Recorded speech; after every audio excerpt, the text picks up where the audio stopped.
un parti, c'est la rencontre des hommes et des femmes. Hein. Chacun vient d'obédiences différentes. Chacun a son opinion. Chacun a ses objectifs. Mais notre salut n'est pas ailleurs. Notre salut là, apaisons-nous avec le vieux. Dans tous les cas de figure, c'est un vieux, c'est un papa. Donc moi, j'ai pas de honte, j'ai pas de complexe quand il y a allé me mettre devant le vieux. Le vieux, moi, il te demande pardon. Il n'y a pas de complexe. Est-ce que vous voyez? Voilà. Parce qu'on ne peut pas vouloir quelque chose avec lui là. Et puis ne pas faire amende honorable. Et dire qu'à chaque jour suffit sa peine. Bah, lui, avant d'arriver là, même Gbagbo, là, il a fait amende honorable devant Gbagbo avant qu'il signe l'article 48. Là. Ça s'est passé devant tout le monde.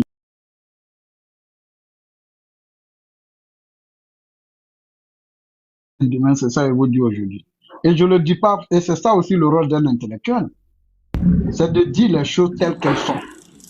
Nous, là, c'est pas de la politique qu'on fait avec vous. On vous dit les choses telles qu'elles vont se passer. Et ce que je dis aujourd'hui, c'est ça qui va se passer. Ne vous inquiétez pas. Ne vous inquiétez pas. Voilà. Selon Kaka Déby, là, il a pris le pouvoir, puis il est devenu candidat, il s'est assis, c'est pas tout. L'homme du Gabon. Et il dit, bon, moi, j'ai donné au civil. Ou bien, il dit, mais est-ce que je vous ai dit, moi-même, là, je ne peux pas devenir civil et puis être candidat. Il n'est pas président. Tout le monde entier n'était pas à son investiture. Au Mali, au Burkina, en Guinée, là, tous ceux qui sont là, ils se sont tous donné des mandats. Vous tous, vous voyez. Ou bien, voilà. Donc, moi, voilà ce que je tenais à vous dire, que ceux qui veulent entendre, entendent. Ceux qui ne veulent pas aussi entendre, bon. Je suis désolé hein, si j'ai touché à des sensibilités. Que Dieu nous sauve, que Dieu nous aide et que Dieu facilite la compréhension.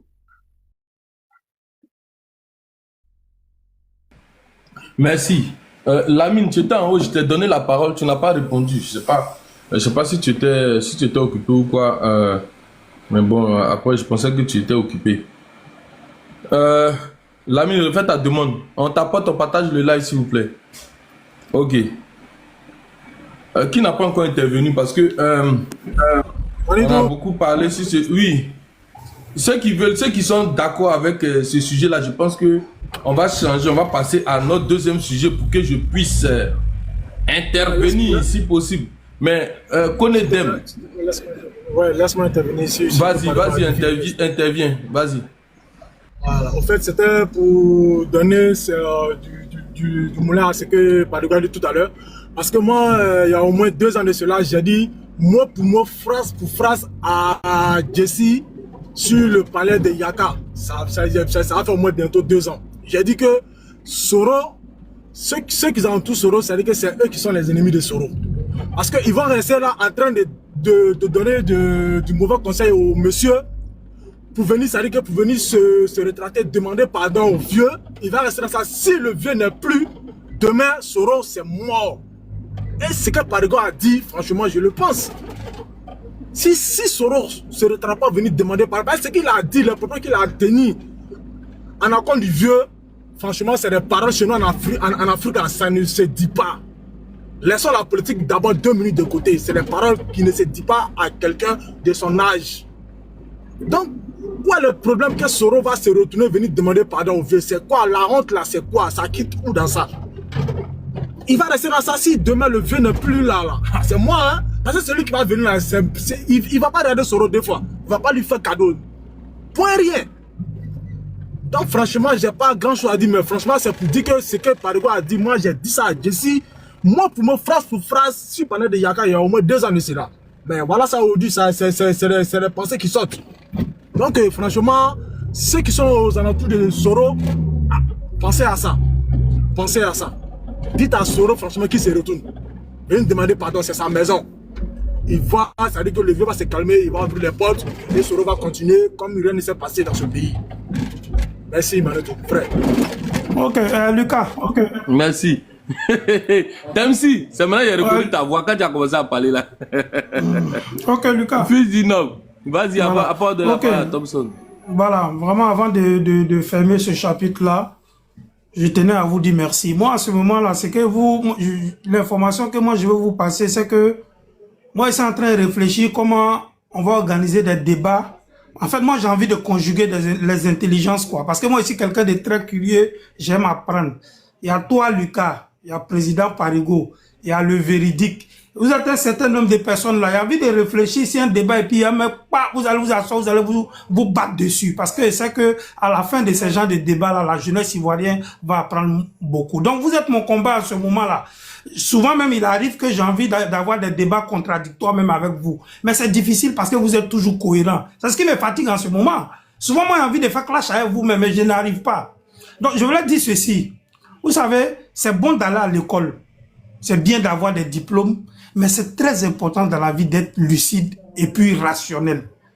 Lucas, tu sais que le débat qu'on est en train de faire là, sur la constitution, sur les lois et tout là, mais tu prends l'islam.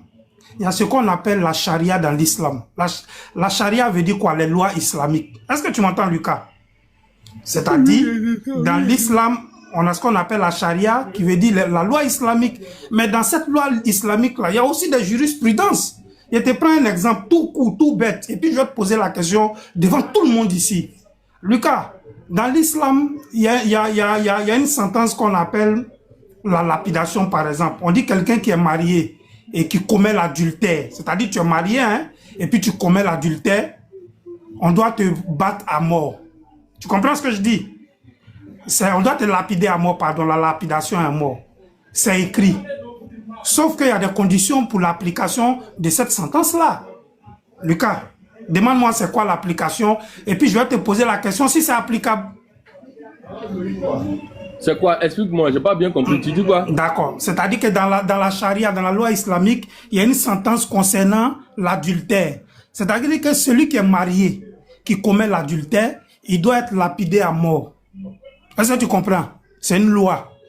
Mais, il y a l'application, il y a les conditions pour appliquer cette sentence-là. Et tu sais c'est quoi l'application? Et les conditions d'application? On dit, il faut 4 témoins. D'autres hadiths disent 3, mais on dit 4. Est-ce que tu entends bien ce que je dis? Il faut 4 témoins qui ont vu l'acte. C'est-à-dire 4 témoins qui ont vu les va-et-vient là, qu'on fait là. Il faut 4 témoins. 1 suffit pas, 2 ne suffisent pas, ni 3, mais 4. Et ils ne s'arrêtent pas là. On dit qu'il faut que ces 4 personnes-là soient dotées d'une bonne moralité. C'est-à-dire que ça doit être prouvé que ces gens-là n'ont jamais commis comment on appelle, de péché, n'ont jamais commis de forfait dans la société. Lucas, est-ce que ça l'on peut appliquer? Ça là, c'est difficile, hein. Est-ce que toi, quand tu prends go pour entrer à l'hôtel, là, quelqu'un rentre derrière vous dans la chambre pour aller regarder va-et-vient? Non, non, sauf voilà, si il y a caméra, mais non. Voilà, c'est-à-dire on peut avoir tous les éléments, on peut vous voir sortir à l'hôtel, on peut vous voir vous embourracher, tout. Mais on dit de voir à l'œil nu les va-et-vient. Une personne ne suffit pas, ni 2, ni 3, mais 4 personnes qui ont aussi une bonne moralité reconnue par la société. Ce qui veut dire clairement pour quelqu'un qui est intelligent, c'est une sentence qui n'est pas applicable, mais c'est une façon pour Dieu de vous dire de ne pas faire, je déteste ça. Est-ce que ça là, on est obligé d'avoir un diplôme pour comprendre? Donc c'est pour dire que même les lois là, elles sont aussi les lois sont aussi dans la religion. Donc à partir d'un certain moment, on doit laisser la passion et puis être rationnel. Parce que la politique là, c'est un jeu. Finalement, tu peux pas aimer un leader politique mieux que toi-même. S'il est dans du faux, faut avoir le courage pour lui dire, cette démarche là, elle n'est pas bonne. Elle n'est pas bonne. Assalé Thiomoko, la démarche qu'il a commencé à prendre là, Assalé Thiomoko lui-même, s'il m'entend devant Dieu et les hommes, il sait que depuis le moment où il a commencé à tenir des propos populistes ou des propos tendancieux, parce qu'il a vu il y a un boulevard dans l'opposition, il peut s'accaparer de ce boulevard-là, il est obligé maintenant d'avoir des discours ambigus qui tirent à la xénophobie, qui tirent à l'identitaire. Mais Assalé Thiomoko, de sa position là où je parle aujourd'hui, vendredi là, quand il fait le bilan là, il sait que depuis il a changé de posture, il a perdu beaucoup de personnes. Il le sait. Il le sait. Donc il doit se battre maintenant pour récupérer d'autres personnes. Mais in fine, même s'il récupère ces personnes-là, il ne va faire que remplacer ceux qu'il a perdus. Ou bien Lucas, qu'est-ce qui a changé?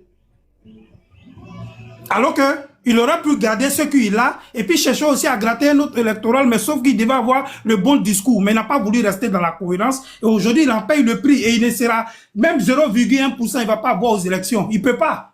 Parce que la Côte d'Ivoire, c'est pas Tia Salé. Voilà. Donc, je souhaiterais vous dire merci de continuer ce genre de débat-là. Nous, on va continuer à apprendre auprès de vous parce qu'on n'a pas de diplôme, mais Dieu merci, on réfléchit et Dieu merci, on essaie d'être rationnel et lucide. Et ça, c'est le plus important. Merci à toi, merci à président Parigo. Je souhaite un débat un jour. Toi, Parigo, le véridique, on sent tout. Ces intelligences-là, j'ai envie de les voir conjuguées dans un vrai débat. Et puis après, on va en tirer les conséquences. Nous, on sera là avec nos carnets pour prendre note. Merci, mon frère. Je ferme mon micro. Merci, merci. Tu as vu, là, Nsan a fui le débat. Voilà, Nsan ne veut pas... bon, hier, déjà, il a déjà été assommé. Donc, essayez de partager le live là. Nsan, bon, il n'y a personne qui est venu déconstruire. La démonstration a été faite. La démonstration a été faite sur ce panel que, voilà, la décision provisoire ne pouvait pas être applicable. Personne n'est venu nous dire le contraire avec des preuves de loi, des articles de loi à l'appui. Et puis, la décision définitive vient encore clouer le bec à tous ceux qui devront se prononcer. Avant de changer de sujet, Thompson ne s'est pas encore prononcé, Suleiman. Qu'est-ce que vas-y rapidement, comme Amber Zeba est là, Zebra, on doit faire un débat tout à l'heure.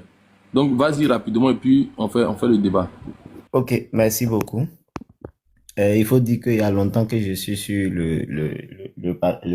ton panel et je t'invite à faire, comment on appelle ça,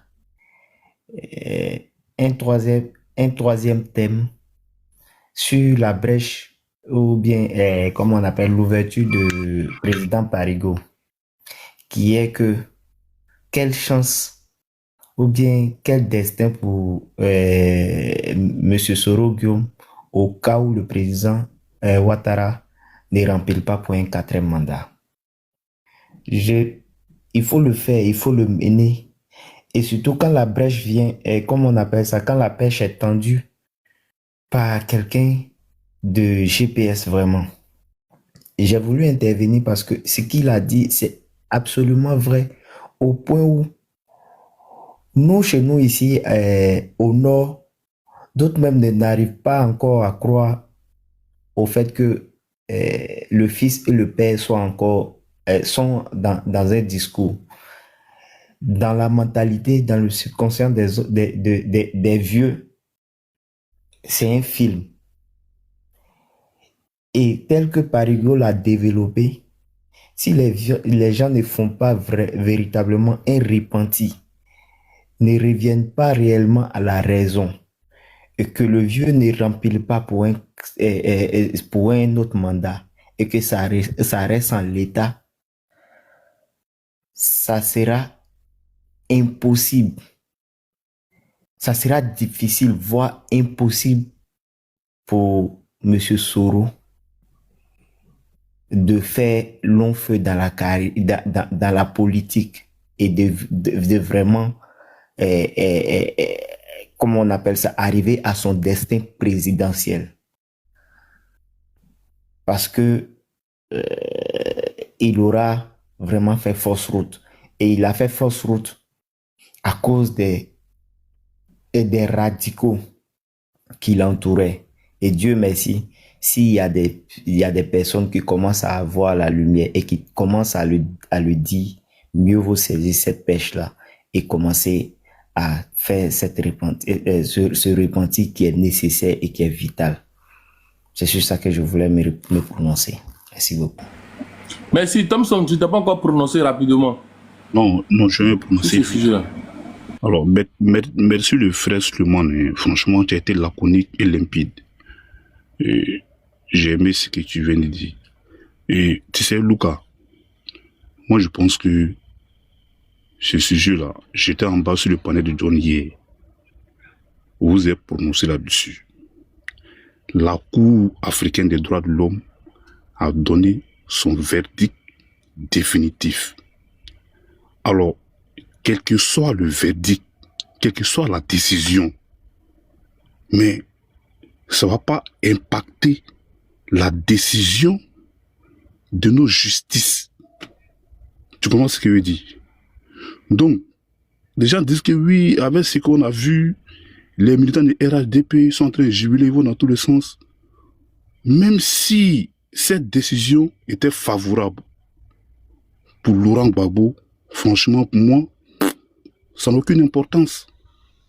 Ça n'a aucune... Parce qu'en fait, nous avons une justice et qui avait déjà donné sa décision. Et on a la CEI qui est là.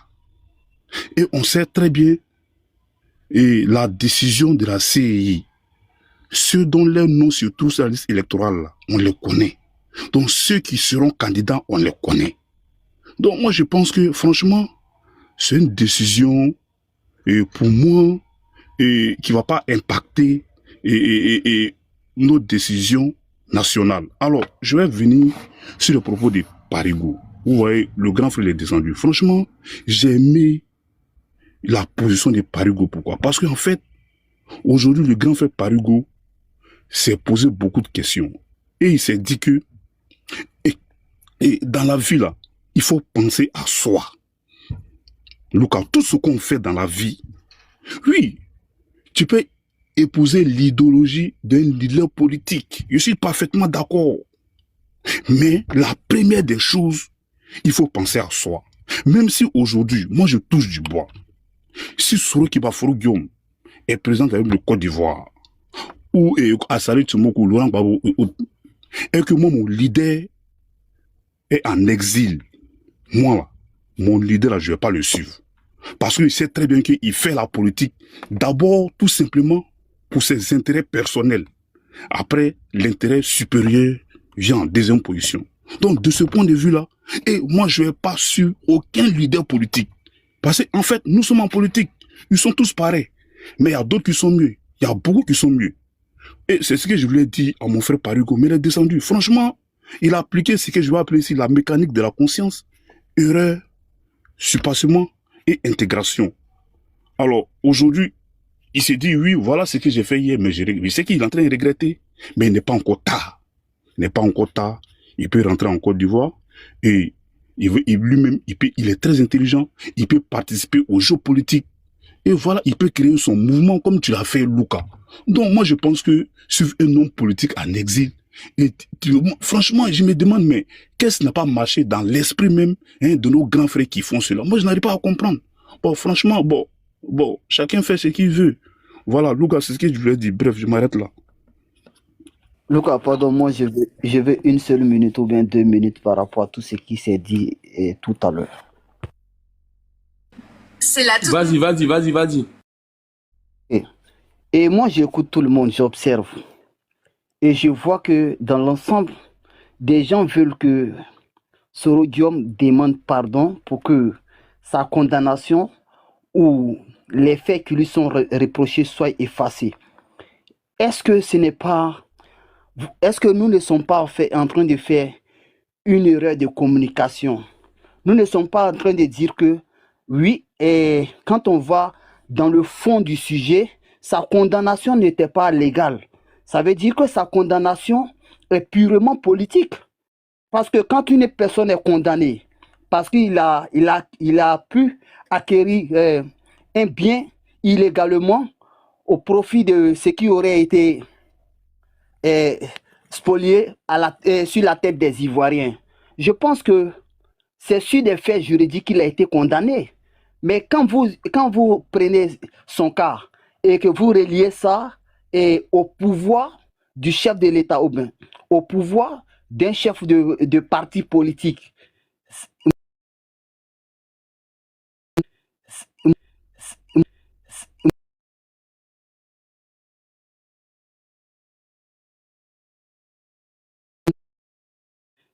moi, parce que nous, aujourd'hui, le combat qui se mène, que d'autres sont en train de mener aussi, c'est pour une Côte d'Ivoire légale, une Côte d'Ivoire où des gens ont des mêmes droits, où la justice serait séparée de la présidence, pour ne pas que notre justice soit influencée au point que des gens qui ont raison soient condamnés à tort. Je pense que c'est sur cette lancée que nous voulons mettre notre pays. Mais relier un pardon à l'effacement d'un fait obligatoire ou pour que l'existence d'une personne soit reconnue, pour que l'arrivée d'une personne dans son propre pays soit applaudie, il faut forcément demander pardon ou essayer de retirer les mots qu'on a utilisés pour critiquer le pouvoir.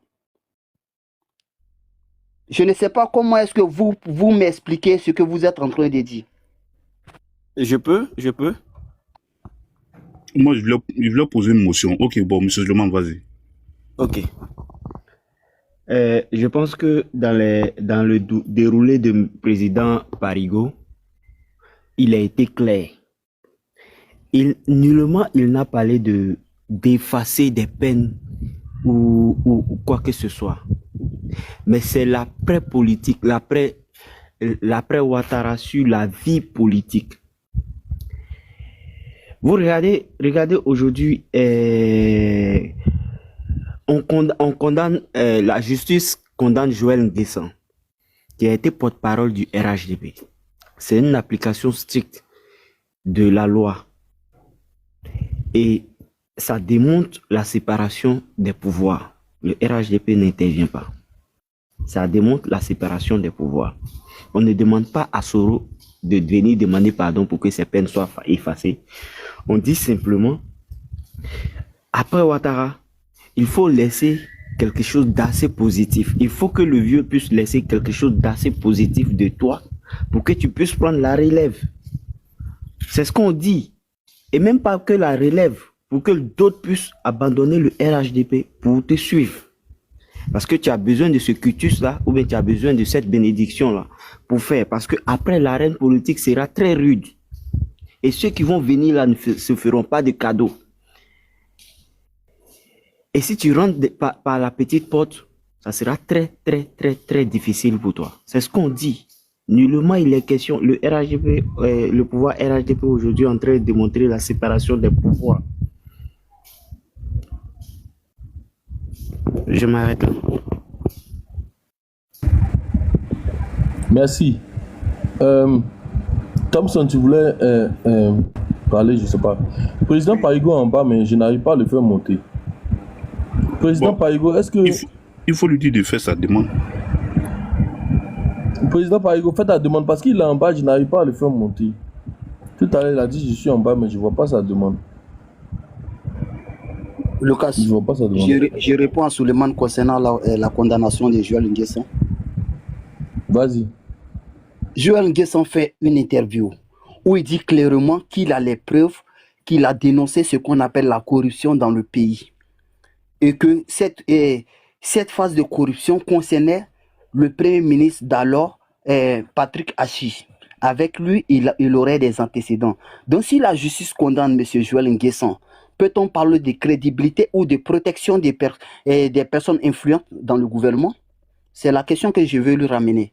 Ou s'il a autre explication de la condamnation de Joël Nguessan, alors je pourrais l'applaudir parce qu'on vient ici pour connaître. Je suis monté ici, moi, Lucas m'a contredit sur un fait, ça m'a poussé à entreprendre au moins 5 à 6 minutes de recherche et j'ai vu les pour et les contre de mon analyse. J'ai reconnu. Donc si tu m'informes actuellement, ça va beaucoup me soulager, mais si je me base sur l'interview que j'ai regardée de Joël Nguessan, où il dit avoir dénoncé une corruption au sommet de l'État, et après cela, et pendant ces litiges, il y a Patrick Achi qui a été démis de ses fonctions, puis qui est revenu. Et aujourd'hui, la justice condamne Joël Nguessan.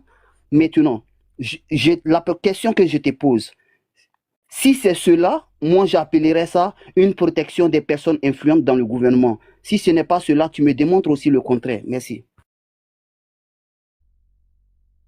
Bon, moi j'ai une petite question à te poser. Est-ce que M. Joël Nguessan a montré ses preuves?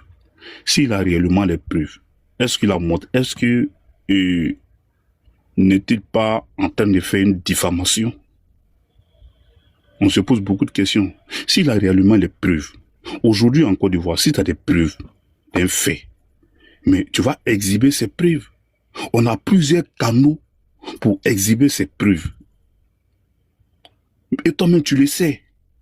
En tout cas, pour moi, il a fait une diffamation.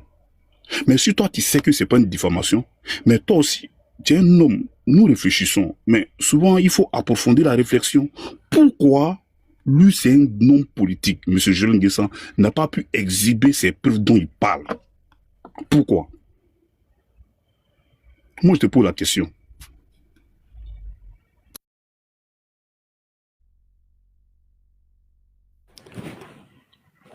Ok. Monsieur Joël Guessant, dans son interview, a dit il a fourni toutes les preuves et que la justice n'a pas appliqué le droit. C'est ce qu'il a dit.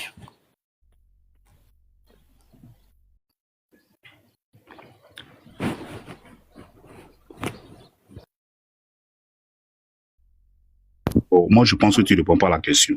Monsieur Alors, Ambi, si toi, tu as les preuves et que tu vas donner ça à la justice et que la justice refuse, hein, de montrer ces preuves-là. Mais si les preuves-là sont à ta possession, qu'est-ce que tu dois faire? Toi-même, tu montres ces preuves-là pour faire croire au monde entier que oui, voilà, la justice ivoirienne est aux ordres. Mais pourquoi il ne peut pas le faire? Mais c'est qu'il y a un problème. C'est qu'il y a un problème, cher ami. Vous voyez, quand on fait la politique, mettons les émotions de côté. Et moi, je pense qu'on doit faire souvent des analyses de façon rationnelle. Nous avons toujours des bons, oui, on sait. Moi, je suis RHDP. Tu as ton bon politique. Aujourd'hui, là, on a vu des membres, c'est-à-dire des calibres du RHDP et qui ont fait n'importe quoi. Et on a n'importe quoi. Et on a nous. Le cas de Joël Guessant, pour moi, franchement, c'est du grand n'importe quoi. Il fait de la diffamation. Sauf si seulement si il vient nous montrer les preuves. On a les réseaux sociaux qui sont des moyens d'information à grande échelle. Et tu cliques une chose aussi sur les réseaux sociaux, tout le monde voit. Mais pourquoi il ne peut pas le faire? Et aussi, on a des éléments aussi qu'on retrouve sur Facebook. Mais pourquoi il refuse de le faire? Mais c'est qu'il y a un problème avec lui. C'est clair et net. Voilà, et c'est ce que moi j'ai dit. Moi, je pense que, en fait, affaire de M. Joël Guessant, pour moi, on doit fermer cette porte-là. Parce qu'en fait, le monsieur, franchement, il n'est pas crédible. Voilà, pour moi, il n'est pas crédible. vous allez prendre ma réponse. Attendez, est-ce que Kaza est là? Kaza, est-ce que tu es là? Kaza, est-ce que tu es là? Kaza n'est pas là. Ok, Thompson, partagez, distribuez la parole, je viens tout à l'heure. Ok, monsieur Ambé, je vous réponds. Suleiman, vas-y. Ok, monsieur Ambé, je vous réponds. Et j'ai pris le direct et j'ai suivi la partie où vous êtes venu vous excuser pour avoir. Moriba, tu peux fermer ton micro, s'il te plaît. Suleiman, voilà, ok, vas-y, Suleiman, vas-y. Vous êtes venu donner un éclairci. C'est d'autant plus important et tout à l'heure, vous allez devoir encore vous excuser parce que la déclaration de Joël Guessant concernant la corruption sur, comme on appelle, qui impliquait le Premier ministre Patrick Achi ne date même pas d'aujourd'hui. Ni de cette année, ni de l'année passée.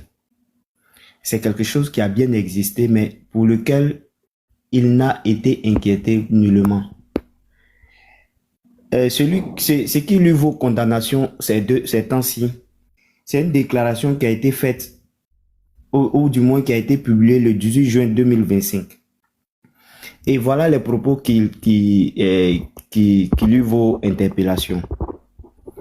Je cite, j'interpelle à cet effet les magistrats qui, au lieu de prendre des décisions liées à la justice, s'emploient essentiellement à exclure. Je fais remarquer que ce sont certains magistrats qui sont à la base de tous les problèmes que nous avons connus.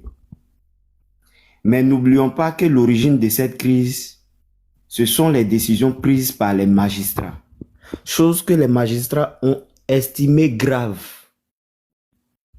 Donc, on l'invite à venir montrer les preuves, avec des preuves à l'appui, des décisions que les magistrats ont pris par le passé, ou bien qui sont en train d'être prises, qui vont aboutir à des crises.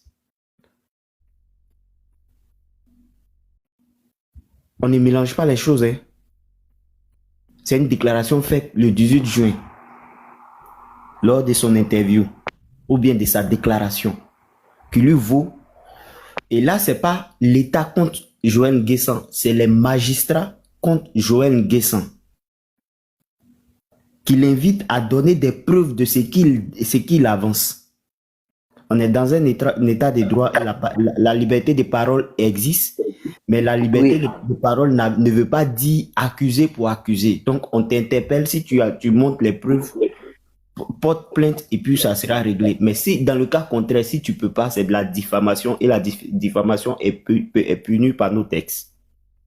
Ok, Suleiman, je te comprends ce que tu dis. Oui, mais accepte Ce que tu as lu. D'abord. Non. Ce que moi j'ai dit, c'est le contexte historique de ce que toi tu viens de lire. Tu comprends? Il a écrit ça dans quel contexte? Suite à quelle affaire qu'il a été jugé et qu'il estime il n'est pas satisfait de la justice qui a été faite. C'est l'affaire moi j'ai touché. Maintenant toi tu es dans la portée. Donc tu vas pas m'obliger à reconnaître ce que tu es en train de dire.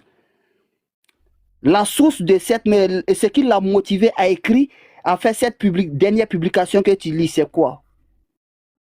Il y a un contexte qui existe. Non, attends.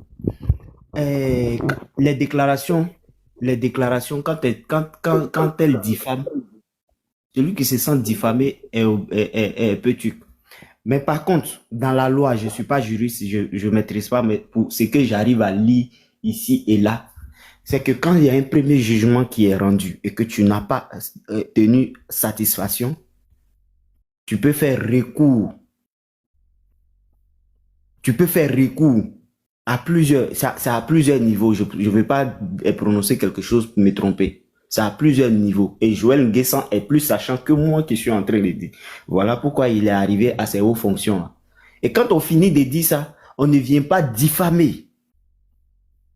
On ne vient pas diffamer parce que ce qu'il dit, c'est de la diffamation. Et il ne va pas diffamer et les magistrats vont rester en marge parce que il a été porte-parole du RHDP. Donc, on l'invite. Je pense que en cela même, on devait voir déjà une séparation de pouvoir parce que le RHDP n'a pas cherché à influencer le cours des choses.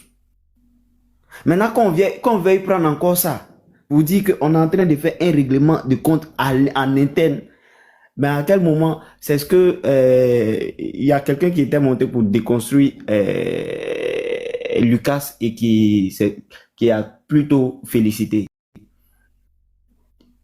Les choses sont en train de changer. Est-ce que on arrête les arrangements politiques et on s'en tient à la loi, à la rigueur de la loi, ou bien on fait les choses comme on a envie de le faire et on compte sur des supposés arrangements politiques quitte à piétiner l'honneur ou bien la crédibilité des gens?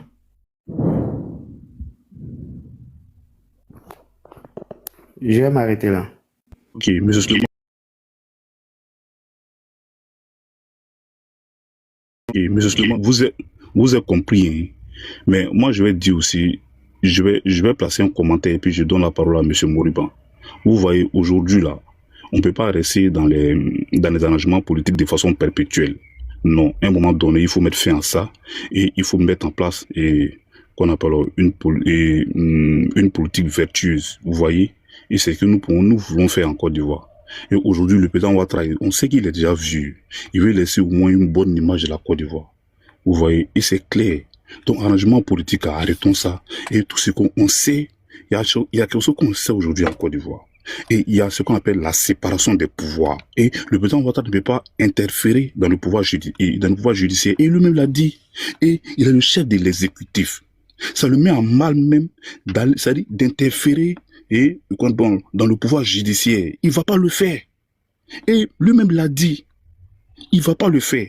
Il a dit qu'il ne veut pas voir une politique, le pouvoir politique en train d'interférer dans le pouvoir judiciaire. Il a dit. Donc, ce n'est pas lui-même qui va passer derrière pour le faire. Donc, laissons tout ça. Aujourd'hui, il y a ce qu'on appelle la réelle séparation des pouvoirs en Côte d'Ivoire. Et c'est un fait. Que tu sois de l'opposition ou pas, c'est un fait et c'est une réalité. Monsieur Moriban, vas-y.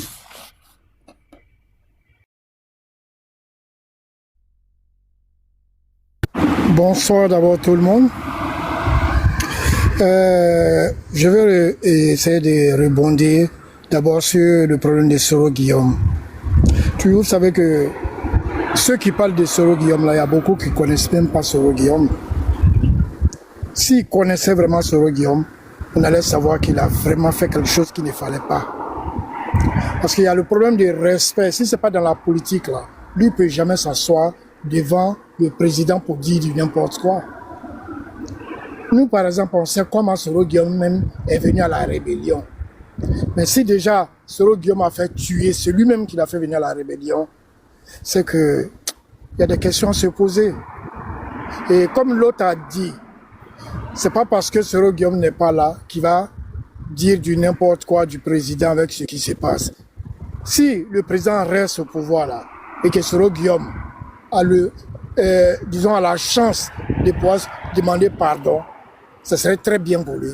Mais s'il ne le fait pas, après le président là, c'est une nouvelle génération qui va venir.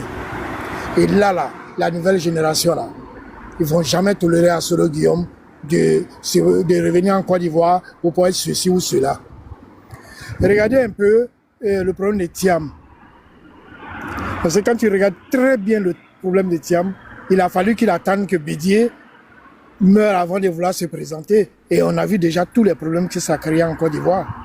Mais s'il était venu au mois de Thiam, comme son frère lui avait dit, viens, tu prends la nationalité et tu apprends à connaître la politique ivoirienne. En ce moment-là, il allait se faire respecter. Mais c'est pas à tu lui dis, ok, j'ai compris, et à 2 jours, tu viens là, et puis tu te présentes, oui, je vais être président du PDCI. Le PDCI, c'était un grand parti. Mais aujourd'hui, là, je vais vous dire un truc, le PDCI, dans quelques années, elle n'existera plus. Le PDCI sera divisé. Et quand ça sera divisé, chacun va faire son parti. Et je ne vois pas de parti en Côte d'Ivoire aujourd'hui qui peut concurrencer le parti du président au pouvoir. Non, il n'y a pas de parti. Parce que les autres là, je ne sais pas, il paraît qu'ils sont nombre de combien, ils se sont mis ensemble. Mais ils n'ont même pas pu remplir comment on appelle ça, certains coins. Alors que, regarde, le RDS seul a rempli le nouveau stade. Alors, essayons de réfléchir à 2 fois. Moi, je pense que c'est pas la peine de s'insulter sur les panels. Mais ce qui serait mieux, c'est de se donner des idées et puis essayer de voir comment aller de l'avant. Parce que si aujourd'hui, là, tu ne cherches pas à voir comment aller de l'avant, là, arrivé à un certain nombre d'années, toi, tu n'es plus important, hein. C'est tes enfants. Et on a des enfants qui naissent du jour au lendemain, qui grandissent. Alors, Soro Guillaume, comme j'ai dit pour lui, ça m'étonnerait que s'il ne demande pas pardon, qu'il vienne dès maintenant au pays, là, qu'il puisse attendre dans 5 ans ou 10 ans. Parce que après le président qui est là actuellement, là, il y a un truc, Soro Guillaume Nneka se dit en même temps qu'il est oublié. Il est oublié complètement. Et nous qui connaissons très bien Soro Guillaume, parce que c'est un petit frère, on sait qu'il a vraiment déconné et il y a des trucs qu'on ne fait pas. Si ce n'est pas politique là, il y a des trucs qu'on ne peut pas dire à quelqu'un qui est 10 fois plus âgé que toi, qui a plus, c'est-à-dire 100 fois les moyens que toi. Non. Et il allait un peu trop loin. Mais tout c'est à cause de quoi? De la politique. Bon, pour vous dire que il n'est qu'à prier Dieu, le président n'est qu'à se présenter. Comme ça, il pourra venir demander peut-être pardon. Parce que s'il ne le fait pas là, et que le président met quelqu'un d'autre à sa place, c'est fini pour lui. Ils ne vont même plus le reconnaître en Côte d'Ivoire. Et le jour où il va mettre son pied en Côte d'Ivoire, on est capable de le faire arrêter pour le mettre en prison. Et pour le moment, c'est ce que j'ai à dire. Et je vous écoute. Merci encore, cher ami. Monsieur Kaza, tu es là, Kaza? Moriba, tu fermes ton micro, s'il te plaît. Thompson, Kaza, tu es là? Ou bien... Thompson. Moriba, ferme ton micro. Oui. Bon, ok, tu peux aller, hein? Oui. Jabi. Bon. En fait, depuis là, j'écoutais, bon, comme j'étais au fond, là, je ne pouvais pas trop parler. Mais bon, moi, je voulais juste intervenir juste sur le cas de Guadeloupe, parce qu'au fait, il y a un truc que beaucoup d'hommes ne font pas attention à ça. C'est la façon dont les gars fonctionnent. Vous voyez, quand il y a eu le problème, puis ils se sont basés sur cette histoire de la Cour africaine, je te jure que si le gouvernement ou bien le parti au pouvoir avait fait l'erreur de suivre ce que la Cour africaine avait dit, de le mettre temporairement, bien voir que Lucas et puis d'autres personnes ont fait la démonstration, je te jure que si aujourd'hui on devait faire le contraire, ça allait créer beaucoup de problèmes. Et le fonctionnement de GOB, les GOB, ils fonctionnent, la façon dont ils ont l'habitude de dire, c'est eux les vrais Ivoiriens là. Pour eux, c'est comme c'est eux qui connaissent réellement le droit qui a été créé. Le droit là, le droit est universel. Tout le monde connaît le droit. Mais ils ont toujours transformé les choses à leur avantage, soit disant que c'est eux les vrais Ivoiriens. Et la façon dont eux tous fonctionnent, c'est eux les vrais Ivoiriens. C'est comme ça qu'ils fonctionnent dans tout ce qui a été, ce qui se passe. Quand hier j'ai vu le poste de Steve Biko, ça veut dire quoi? Mais bien voir que la Cour a décidé, mais eux pour eux ils ont décidé, Gbagbo Laurent sera candidat. Mais aujourd'hui là, quand on prend tous les grandes nations dans le monde entier là, ils sont passés par là.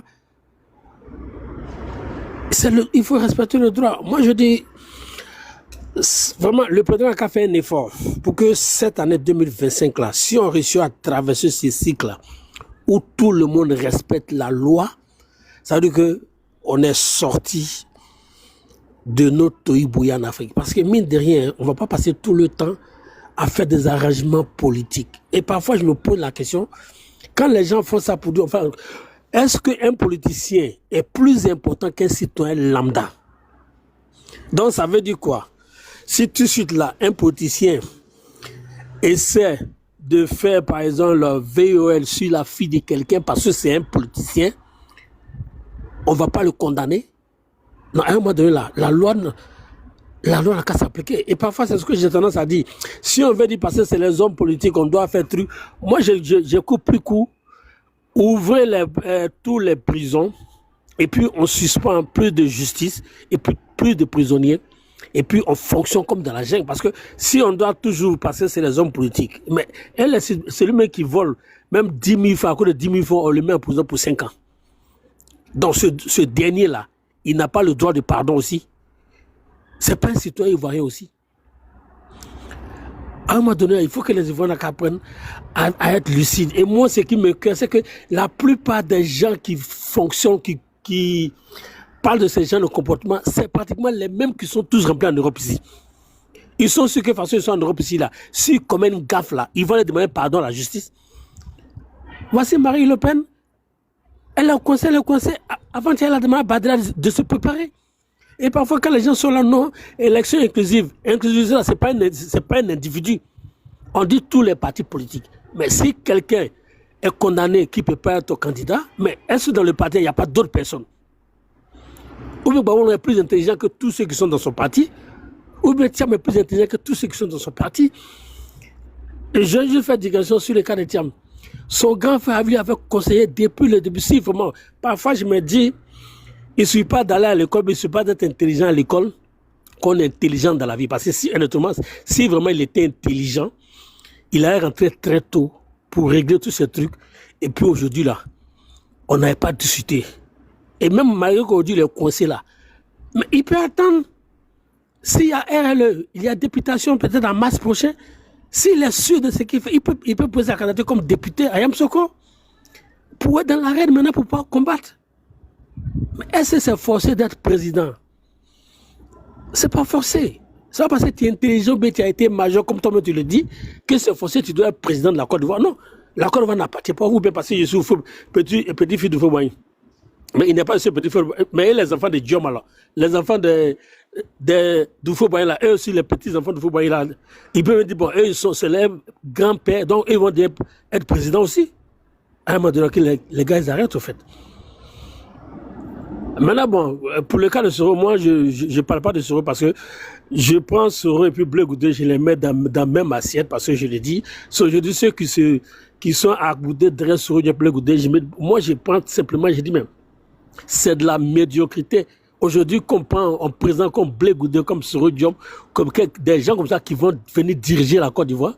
Mais attends, parfois, je me regarde, quel est le background? quelqu'un même qui a volé une licence à l'université, aujourd'hui c'est lui parce qu'il a trimballé dans la rue, aujourd'hui c'est lui qui avait gouverné la Côte d'Ivoire. À un moment donné, apprenez à respecter les Ivoiriens, en fait. C'est que nous, on ne se respecte pas, en fait. C'est un peu ce que j'avais à dire, comme je suis aux choses aujourd'hui. Merci, Thompson. Ok, merci mon frère, merci beaucoup. Alors tu veux renchérir le frère, il ne voit pas trop ton nom en bas. Voilà. Tu veux parler? Tu veux dire quelque chose? Je veux parler, moi je suis le seul opposant, non? Oui, je sais. Et laisse-moi apporter, laisse-moi placer un commentaire s'il te plaît. En fait, sur le cas de M. Laurent Gbagbo, moi je pense que M. Laurent Gbagbo, pour moi, hein, c'est analyse de Thompson. Je pense que Laurent Gbagbo aujourd'hui, bon, franchement, sur la scène politique, c'est déjà fini. Voilà. Mais le cas de Tidiane Thiam. Thiam là, monsieur LSK, moi je te comprends, mais arrêtons, bon, vu que ce sont des hommes politiques, nous devons parler d'eux souvent. Mais le cas de Thiam là, c'est fini. Thiam là, il ne sera pas sur la liste électorale. C'est terminé. En fait, il n'aura pas de RLU. Il n'aura pas, je dis et je répète, il n'aura pas de RLU. Thiam là, il est brillant. Il est brillant. Je n'en disconviens pas.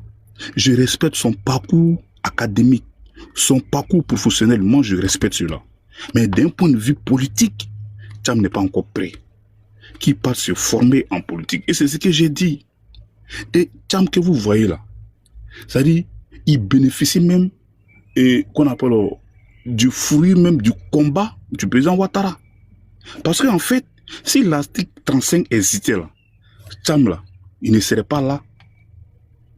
Il ne serait pas là aujourd'hui, en Côte d'Ivoire, pour dire oui, je viens faire la politique. Non. Et encore, si nous, on voulait même écarter Thiam, mais on est majoritaire à l'Assemblée nationale, on peut voter une loi pour récaler Thiam. On pouvait le faire. On est majoritaire. Il peut y avoir une proposition de loi à l'Assemblée nationale et on va voter pour dire que pour être candidat, il faut faire 10 ans en Côte d'Ivoire ou 5 ans en Côte d'Ivoire de façon continue. On peut le mettre, mais on n'a pas fait ça. On n'a pas eu peur de Henri Konan Bédié en 2020. On va avoir peur de Thiam. Mais je ne sais pas comment les gens sont en train de réfléchir, surtout même les gens de PDCI. Oui, on a peur de Thiam. En quoi est-ce qu'on va avoir peur de Thiam? Mais ils vont me dire que Henri Konan Bédié, M. Thiam est influent que Henri Konan Bédié. Non, Henri Konan Bédié a eu peur du président Ouattara en 2020. Et nous, on va avoir peur de Thiam. Et Thiam là, il est tombé sur le coup de l'article 48. Cet article 48 émane des législateurs de 1961. Le président Ouattara avait peut-être 18 ans ou 19 ans. Ou 17 ans. Bon, c'est pas, moi je comprends pas. C'est dit, moi je pense qu'à un moment donné, on doit respecter nos principes fondamentaux. Nous avons établi les lois. Ces lois-là, on doit les respecter nous-mêmes. Et c'est clair. Bon, moi je pense que l'opposition, vraiment, il ne sait pas ce qu'ils sont en train de faire. Et je vais revenir sur le cas de la décision de la Cour africaine des droits de l'homme. Moi, je vais vous dire quelque chose. Et oui, ils vont dire que oui, nous avons ratifié à la Cour africaine des droits de l'homme. Oui, je suis d'accord. Mais si c'est une décision qui peut éventuellement susciter des crises en Côte d'Ivoire, mais nous pouvons dire non, on ne la respecte pas. Parce qu'en fait, lorsqu'il s'agit de la survie d'une nation, on ne rigole pas avec ça. On ne rigole pas avec la vie de plus de 30 millions d'habitants. Parce que en respectant ces genres de décisions-là, mais ça peut éventuellement susciter des crises en Côte d'Ivoire. Sur le cas de Laurent Gbagbo lui-même, quelqu'un même qui ne reconnaît jamais les verdicts des urnes. Il ne reconnaît jamais. Lui là, tu vas dire que oui, on a compris. Bon, il sera candidat, voilà. Mais il y aura des crises en Côte d'Ivoire.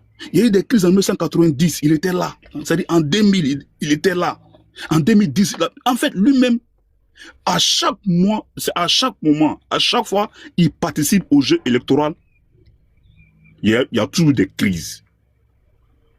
Vous voyez? Voilà le propre même de l'homme Laurent Gbagbo. En tout cas, pour moi, c'est ça. Donc, c'est-à-dire, histoire de l'adhésion de la Cour africaine des droits de l'homme, franchement, moi, ça n'a aucun effet pour moi. Et je vous dis, et les traités internationaux ne transcendent pas nos lois. Nous avons voté des lois qui sont là. Nous avons des députés. Donc, même si on a ratifié aux traités internationaux et que aujourd'hui là, il y a une décision qui émane de ces traités internationaux et qu'on sait que en appliquant cela, ça va porter des crises, ça va envoyer des crises en Côte d'Ivoire, ça va susciter des crises. Mais on a le plein droit de dire non, parce que nous sommes des humains, nous ne sommes pas des animaux. Nous réfléchissons. Voilà, donc, moi je dirais que ces traités-là ne peuvent pas transcender nos principes fondamentaux. Voilà, par conséquent, cette décision-là, on ne va pas l'accepter. En tout cas, pour moi, c'est ça, quoi. Monsieur Ambazé, vas-y. J'aimerais d'abord savoir si lui qui avait parlé avant que tu reprennes la parole. Parce que c'est à lui que je vais poser ma question. J'appelle monsieur LSK. Ok. J'aimerais d'abord lui demander quelque chose avant de poser ma question. Est-ce qu'il a dit tout de suite que Soro Diom aurait triché à l'université? Oui. Zoom, tu peux fermer ton micro, s'il te plaît? Monsieur Zoom, Monsieur Zoom, ferme ton micro, s'il te plaît. Oh, il a fait la demande d'aller se coucher ailleurs. Oui, c'est même.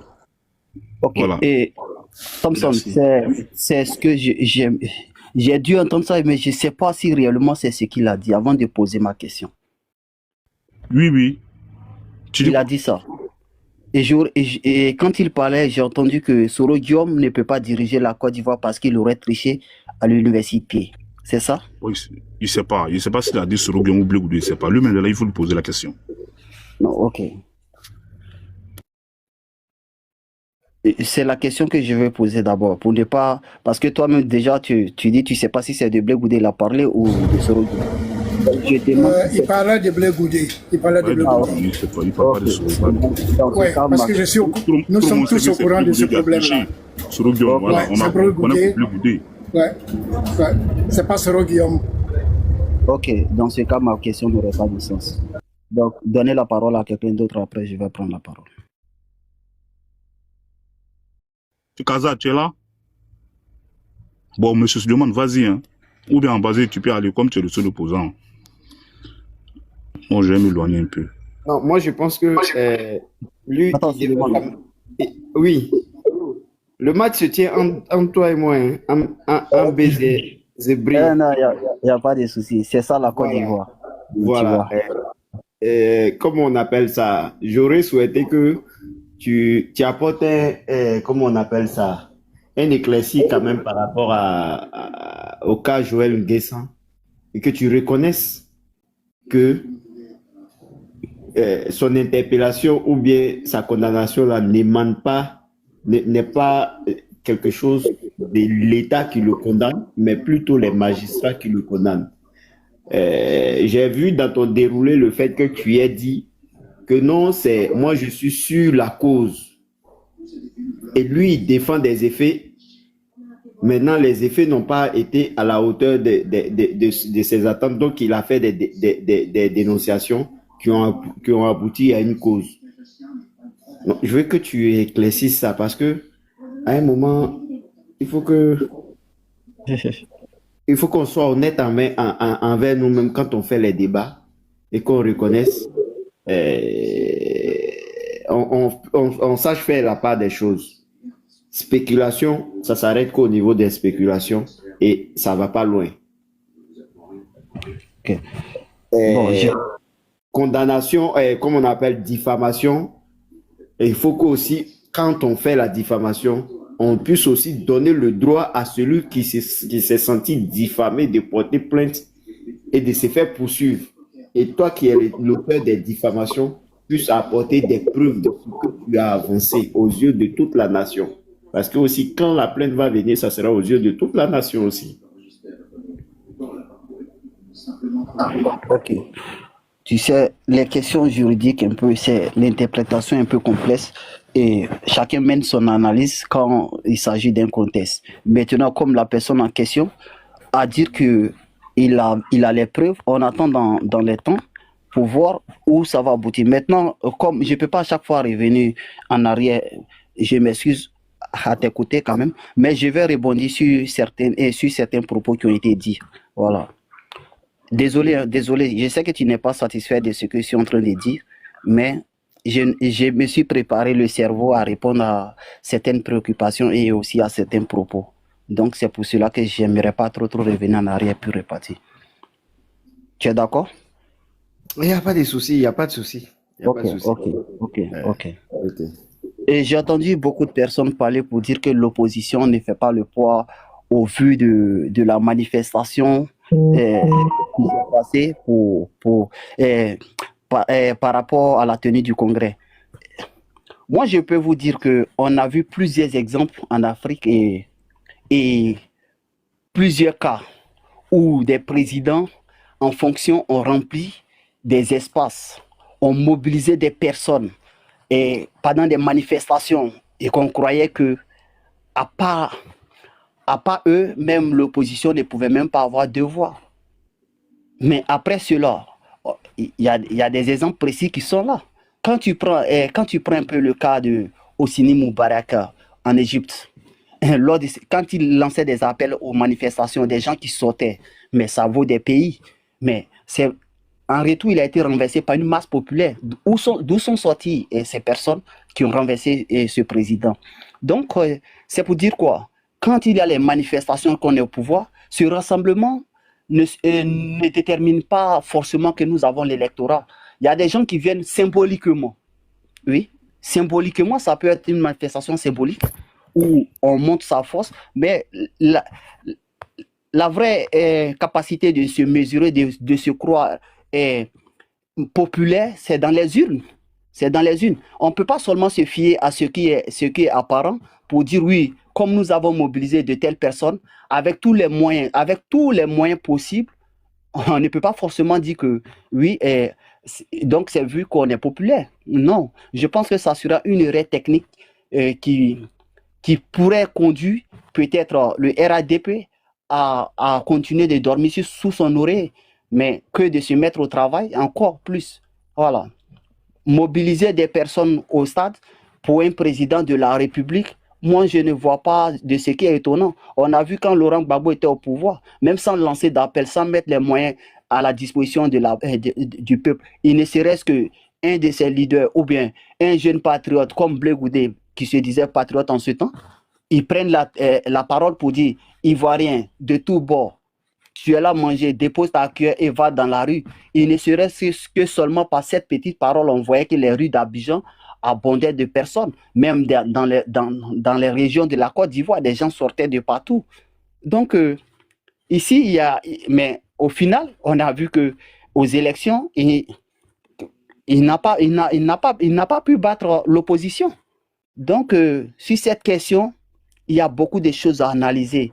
Peut-être que si quelqu'un me prendrait le cas peut-être des élections législatives qui se sont passées en Côte d'Ivoire, ou peut-être que le RADP a plus de députés, là au moins, je peux essayer de débattre dessus. Voilà, parce que ce sont les trucs qui sont un peu factuels. Mais quand on va arriver là, on va analyser certains points pour dire encore que le poids du RADP n'est pas autant élevé comme on le voit. Merci beaucoup. Je peux le répondre là. Je peux le répondre. Vas-y, hein, vas-y. Ok. Tu sais, je ne sais pas si c'est en bas ou bien quoi, avec le gros A, mais j'ai l'impression que tu confonds un peu vitesse et précipitation. Il ne faut pas confondre grossesse et constipation, non. Quand on regarde sur tout ce que tu racontes là, autant de Gbagbo, quand les gens étaient sortis, mais en ce moment tout le monde était gbagboïste. Mais après, les gens ont compris que non, ils ont commis une grave erreur. Aujourd'hui, la majorité des gens qui étaient au stade, qui étaient derrière le président, c'est une réalité de la vie. C'est pas des trucs... tu dis des trucs même qui n'ont même pas de sens. Il faut même pas comparer. Non. Faut pas comparer. C'est tout ce que je peux te dire. Sinon, tu vas commettre beaucoup d'erreurs.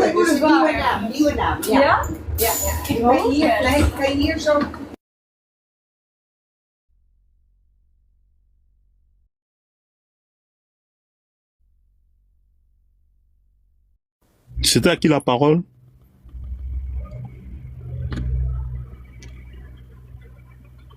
Moriba. Ou bien M. Suleiman, vas-y. C'était Moriba, mais j'ai déjà répondu. Suleiman, vas-y. Moi, je ne suivais pas. Hein. Je m'étais un peu déplacé. Suleiman, vas-y. Suleiman, tu es là? Suleiman.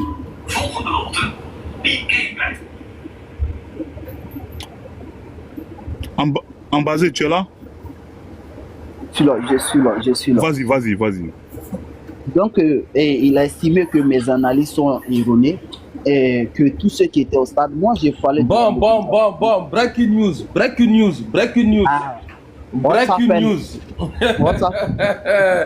Breaking news. Je change automatiquement. Non, Lucas, j'étais là-bas Je change. en mode fantôme. Faut changer. J'étais là-bas en mode fantôme.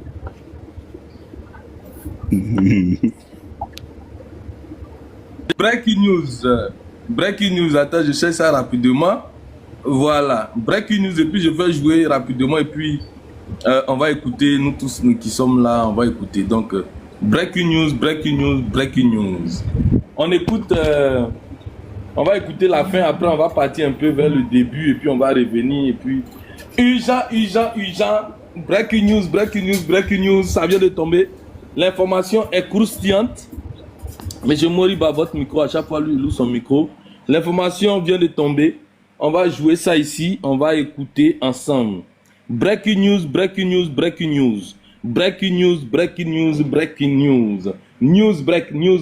break. On écoute rapidement, on écoute attentivement. J'ai capturé. Et donc, on était scotché. On écoute rapidement. On va aller. On écoute. 10 personnes, on était près de 6 000 candidats et notamment au dernier tour, j'ai échoué dans l'appartement. Et après, j'ai passé le concours récemment le concours, comme on appelle des cadres avec le prison, et je suis fonctionnaire. Au-delà de ça, avec mes diplômes que j'ai, j'exerce aussi des métiers à côté. Et on n'en dit pas plus. Donc voilà un peu la situation, d'abord en bref de Charlie Paquet Fraternité. La conclusion, avant de conclure, je demande ici, en toute humilité, je demande pardon au président Soro Kibafori Guillaume du GPS, que j'ai eu quand même à écorcher tout le long de ce parcours depuis 2018 à aujourd'hui. Je demande pardon au président Soro Guillaume du GPS. Je demande pardon au président Gbagbo Grand et tout l'ensemble des bords et autres. Je demande pardon au FPI, je demande pardon à Blé Charles, je demande pardon bien évidemment au PDC, à la grande famille du PDCI. Je demande pardon à toutes ces personnes que notamment mes propos, mes prises de position, vidéotiquement parlant, par rapport à la politique, hein, je demande pardon pour mes propos. Qui ne vont pas aussi dans la courtoisie. Il y a souvent des propos qui vont au-delà de la courtoisie et autres. Donc je demande pardon notamment à tous et à toutes. Voilà. Et donc, ma décision finale aujourd'hui, ma décision finale aujourd'hui, pour ma posture, pour ma nouvelle posture, je vous annonce solennellement, Nina Lyon, John, Luni, Baris, il y a mon frère en bas, Bijou. Je vous annonce solennellement, je me mets désormais aux côtés du peuple de Côte d'Ivoire. Je quitte le RADP, je quitte le RDR. C'est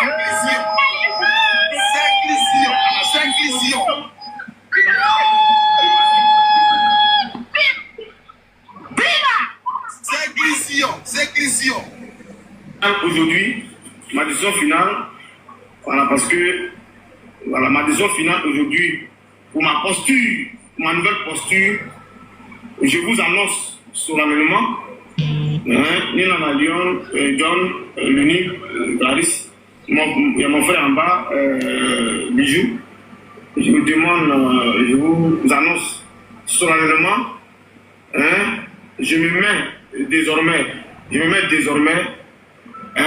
aux côtés du peuple de Côte d'Ivoire, je quitte le RADP, je quitte le RDR.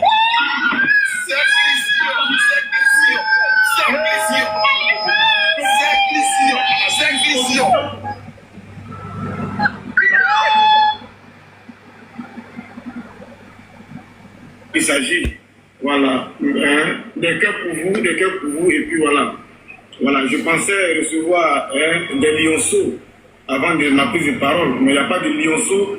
Voilà, ce sont des éléphants, des éléphantos. Voilà, l'unique, merci de ta présence. Voilà, merci pour l'amour fraternel de Nina Lyon et de John. Voilà, John, vous savez, il n'a pas de parti politique, il est pour les Ivoiriens. Et voilà, Clarisse aussi, elle est pour le peuple. Elle est pour le peuple. Donc, tout à l'heure, après mon allocution, on va mettre plusieurs personnes qui pourront véritablement venir s'exprimer et poser des questions. Et donc, voilà, c'est parti. Voilà, ceux qui sont en bas, je pense qu'ils vont enregistrer. Voilà, et voilà, les petits du RADP, ils vont enregistrer là, et les petits aussi de tous les partis politiques vont enregistrer. Donc, je m'adresse à vous, c'est important.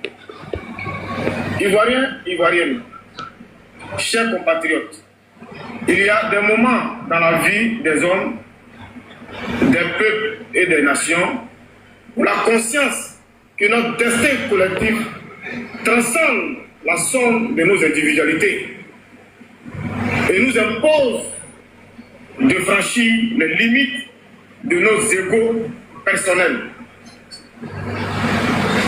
Nous conduit à rechercher dans nos actes. Attendez, je reçois un appel là, Le numéro sur lequel tu appelles là, c'est ça, je suis en train de faire écouter avec.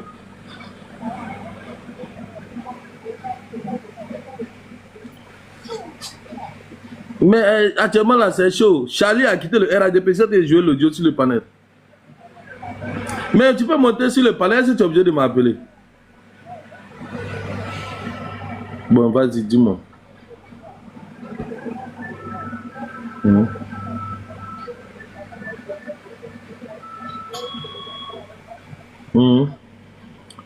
Dis-moi rapidement. Qu'est-ce qu'il y a?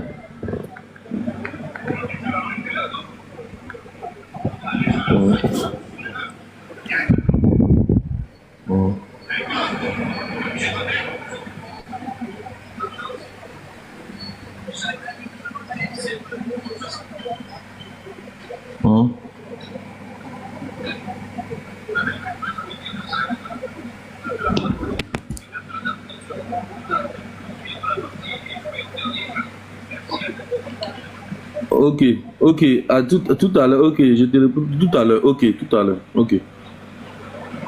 Désolé, j'avais reçu un appel là, parce que c'est tellement chaud. Tapotez, partagez, je remets là où on s'est arrêté. Tapotez, partagez s'il vous plaît.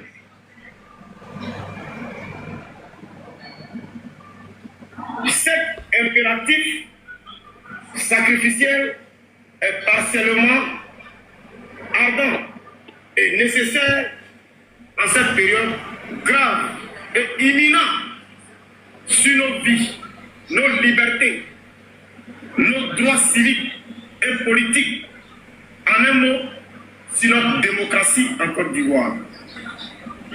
Face à la gravité de la situation qui accourt dans notre pays, en ce moment, en passant par l'exclusion de nos figures emblématiques de l'opposition ivoirienne sur la liste électorale et les emprisonnements incompris, en l'occurrence celle de monsieur le ministre Joël Nguessa. Eu égard, je dois donc m'affirmer en passant par l'attaque personnalisée sur ma modeste personne, me boycottant sur les réseaux sociaux, me répétissant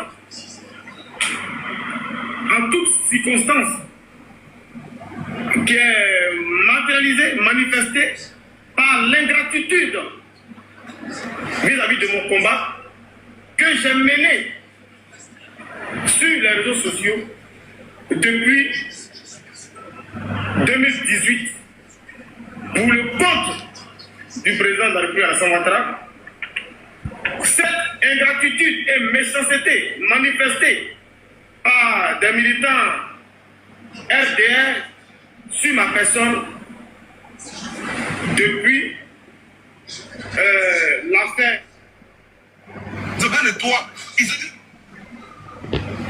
On prenait 90 personnes, on était près de 6000 candidats et évidemment au dernier tour j'ai échoué lamentablement. Et après j'ai passé le concours récemment le concours, comme on appelle, de garde de prison et je suis fonctionnaire. Au-delà de ça, avec mes diplômes que j'ai, j'exerce aussi des métiers à côté. Et on n'en dit pas plus, on n'en dit pas plus, on n'en dit pas plus. Donc voilà un peu la situation, d'abord en bref de Charlie Paquet Fraternité. La conclusion, avant de conclure, je demande ici, en toute humilité, je demande pardon au président Soro Ibafori Guillaume du GPS, que j'ai eu quand même à écorcher tout le long de ce parcours politique depuis 2018 à aujourd'hui. Je demande pardon au président Soro Guillaume du GPS. Je demande pardon au président Gbagbo Grand et tout l'ensemble des bords et autres. Je demande pardon au FPI, je demande pardon à Blé Charles, je demande pardon bien évidemment au PDCI, à la grande famille du PDCI. Je demande pardon à toutes ces personnes que évidemment mes propos, mes prises de position, vidéotiquement parlant, par rapport à la politique, je demande pardon pour mes propos, qui ne vont pas aussi dans la courtoisie. Il y a souvent des propos qui vont au-delà même de la courtoisie et autres. Donc je demande pardon notamment à tous et à toutes. Voilà. Et donc, ma décision finale aujourd'hui, ma décision finale aujourd'hui, pour ma posture, ma nouvelle posture, je vous annonce solennellement, Nina Lyon, John, Luni, Clarisse, il y a mon frère en bas, Bijou. Je vous annonce solennellement, je me mets désormais aux côtés du peuple de Côte d'Ivoire. Je quitte le RADP, je quitte le RDR.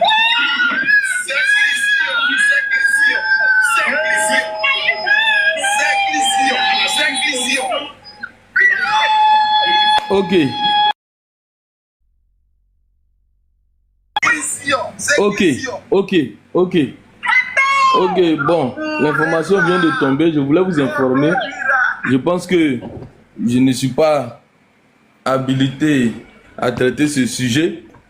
On va laisser Sissi faire le panel pour traiter le sujet parce que franchement, on va laisser Sissi faire le panel. Kaza, on va laisser Sissi faire le panel. Je pense que c'est la meilleure solution. On va laisser Sissi faire le panel sur ce sujet-là. Moi, je suis interdit là-bas, donc je ne pourrais pas intervenir. Non, mais il s'amusait quand il disait ça. Hein. Je pense que tu n'es pas interdit là-bas. Mais ça, inbox, il ne répond pas. J'ai écrit, il ne répond pas. Donc, pourquoi il s'amuse pas? Non, il s'amusait, Kaza. Non, si s'amusait, t'inquiète. Je ne sais pas pourquoi il ne te répond pas, mais normalement il s'amusait. C'était les dames là qui étaient en train de parler, puis il a dit, il s'enlève modérateur, il fait quoi? Bon, moi je pense pas que c'était un truc. Mais l'information n'est pas complète là. Il quitte, il va où? Ou bien il vient. Il dit il se met du côté du peuple. Ah, donc il se met du côté du. Sauter civil. Il se met du côté du peuple. Donc bon, ça, moi je sais pas ce que ça veut dire, mais il se met du côté du peuple. Il s'est mis du côté du peuple. Ça ressemble à le roi est mort, vive le roi. Bon, c'est du côté du peuple. Lui ne peut pas choisir un leader. Mais peut-être que pour le moment, il n'a pas encore choisi un parti politique. Peut-être qu'il n'a pas encore choisi un parti politique. Il attend de regarder. Lucas, j'ai une petite question. C'est mieux ce sujet-là, c'est mieux qu'il soit traité chez Sisi, je pense. Non, j'ai une petite question à te poser. On s'en va là-bas maintenant. J'ai une petite question à te poser. Et loin de moi l'idée de rabaisser un être humain à une dimension insignifiante. Hein. Mais c'est avec quel diplôme on passe au concours de police sous-officier? C'est CP. BPC, je crois. Ah, ok. Je crois que c'est BPC. Ok. C'est BPC. J'ai voulu comprendre cela. Merci. Non. Sous-officier, je crois que c'est BPC. Sous-officier. C'est BPC. Le plus petit diplôme, c'est BPC. La plupart qui passent, c'est des gens qui ont le bac, hein, ou bien qui sont... Oui, moi-même, je voulais passer ça avec le bac, mais j'ai arrêté, j'ai laissé tomber. Non, si tu veux rentrer avec le bac, c'est officier direct. C'est officier, ouais. C'est officier direct, voilà. Ok. On va chez Sissi. Mon combat personnel. Franchement. Je ferai de ça mon combat personnel. Voilà pourquoi la dernière fois, je t'ai dit, il faut arrêter. Arrête. Parce que si tu n'arrêtes pas là, ils vont aller prendre la photo de ta maman, ou bien la photo de ta femme, ou la photo de tes enfants, venir placarder sur les réseaux. Ça, c'est plus de la politique. Vraiment, je salue ton courage. Que Dieu veille sur toi. En même temps, je t'informe. Le 26 juillet, comme tu viens de rentrer dans notre cercle, le 26 juillet, nous avons une très grande manifestation, une démonstration prévue ici à Paris, précisément en place de la République, où les Ivoiriens, sans l'aval d'un parti politique, diront non au 4e mandat et demanderont la réinscription sur la liste électorale du président Laurent Gbagbo, du président Guillaume Soro et du président Sidam Thiam. Le 26 juillet, à partir de 13h, à place de la République. Donc désormais, comme Nina, elle a chargé à l'organisation de cette manifestation, tu as son contact, tu te mets en rapport avec elle, elle va plus te briefer. Ici, là, nous, on a la main ouverte, on a les bras ouverts. Tu es venu chez toi, tu n'es pas à l'étranger. Tu es venu chez toi. Bon. Nous, là... Kaza, je pense que c'est mieux.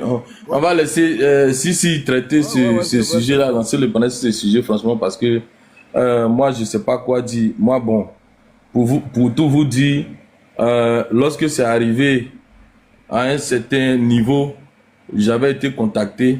Et bon, donc, j'ai dit à certaines personnes, pour ne pas que ça en arrive là, il fallait qu'on essaie de doser, il fallait qu'on tape l'œil, pour ne pas que...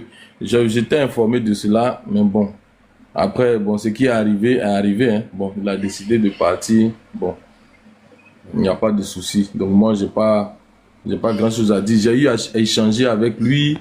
Bon, ceux qui m'ont appelé, bon, Kaza, ils ont essayé de m'expliquer tout et tout, mon chien. Bon, j'ai dit, bon, ce que moi je peux faire, c'est essayer de désamorcer les choses pour ne pas que ça en arrive jusque-là. Mais bon, après, c'est arrivé, hein. Il est parti. Voilà, il est parti. Excuse-moi, mais vous n'avez pas essayé de faire intervenir Kokora par rapport à ça? Quand toi tu étais... Ouais, j'ai essayé de faire intervenir Kokora. Kokora a dit qu'il allait intervenir. Il allait intervenir là-dedans. Bon, après, je ne sais pas comment ça s'est passé. Après, les retours qui me sont venus, c'est qu'on s'était entendu, on avait essayé de discuter, tout ça. Il devait juste présenter ses excuses à Kokora. Bon. Parce que les panels se sont arrêtés. Bon, après, je ne sais pas ce qui s'est passé. Après, bon, il m'est revenu pour dire, bon, bon, trop de choses. Bon, il y a tellement de choses, bon, je n'ai pas envie Bon, j'ai pas envie d'en parler. L'exclusivité quand on se voit, c'est ici, là-bas. Voilà, bon, après, il y a tellement de choses, bon. Donc, c'est un peu ça. Ok, donc, je vais couper le live et puis bon, je pense que si va lancer le live là-dessus, moi, j'ai pas grand-chose à dire à ce sujet. J'ai tenté, tant bien que mal, de trouver une solution pour ne pas que ça arrive, mais après... allez, moi, je vais couper le live. Si va lancer le live là-dessus. Exprime ton avis en commentaire.